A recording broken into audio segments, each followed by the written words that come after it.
खुलुमबाय आं बिलिफां दैमारि बैसो 20 गामिया दहलापारा जिल्ला चिरां। खुलुमबाय आं अनजालि बसुमतारी गामि लाहाटीपारा बैसो 23 जिल्ला चिरां। गिबियावनो जोङो बड'लेण्ड बुब्लि फेस्टखौ जोंनि गोसो गोरबोनिफ्राय साबायखर बावहरो। मानो होननानै बुङोब्ला बिथांमोननि बड'लेण्ड बुब्लि फेस्टआव देग्लाय जिहेतु बैसागो बोथोरजों सोमोन्दो लाखिनानै मोसानाय बादायलायनाय होदोंमोन, बेयावबो जोंबो बाहागो लादों। बिथांमोननि बड'लेण्ड बुब्लि फेस्टआ बे बादायलायनायखौ फोसावनायाव जों जोबोद गोजोननाय मोनदों। मानो होननानै बुङोब्ला देग्लाय कर'ना भाइरासनि थाखाय जेरावबो लकडाउन मानिनानै सोलिनांदों, बिनि थाखायनो जेरावबो बैसागोखौ सोमोन्दो लाखिनानै स्टेज प्रग्राम खालामनो हायाखै। जोंबो जिहेतु मोसानो गोसो गुदुं नालाय जोंनाव जिखिनि रोंगौथि दं बेखौनो जोङो लानानै बे अनलाइन कम्पिटिसनाव जोंबो पार्टिसिपेट खालामदोंमोन। ओमफ्राय जों देरहासार जानो हादों आरो।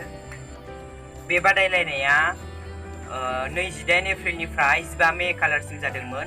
फिथाइखौ 25 मेआवनो फोसावनो लागामोन, नाथाय माखासे उसुबिदानि थाखाय बिथांमोनहा एबा बड'लेण्ड बुब्लि फेस्ट ग्रुपआ 30 मे खालार खालि फोसावदोंमोन। फिथाइ महरै जों सेथियावनो आवग्रिनो हादोंमोन, सेथि बान्थाखौ। जों जोबोद गोजोननाय मोन्दों, जोबोद गोजोननाय मोन्दों। फिथाइ महरै जोङो सेथि मासिखौ आवग्रिनो हाबाय।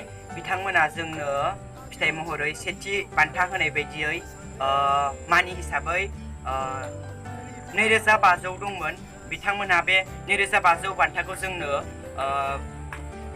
गथायनाय जाबाय। जों बिथांमोननिफ्राय बे बान्थाखौ मोननो हाबाय, जों जोबोद गोजोनबाय।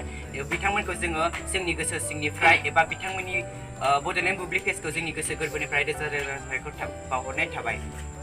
जोङो आरो जोंनि मोसानायखौ जाय बिथांमोना नायनानै मोजां मोनदोंमोन, जाय बिथांमोना जोंखौ लाइक शेयार कमेन्ट खालामनानै भट होनानै जोंखौ देरहासार खालामदोंमोन, बिथांमोनखौ जोंनि गोसो गोरबोनिफ्राय रोजा रोजा साबायखर बावहरनाय थाबाय।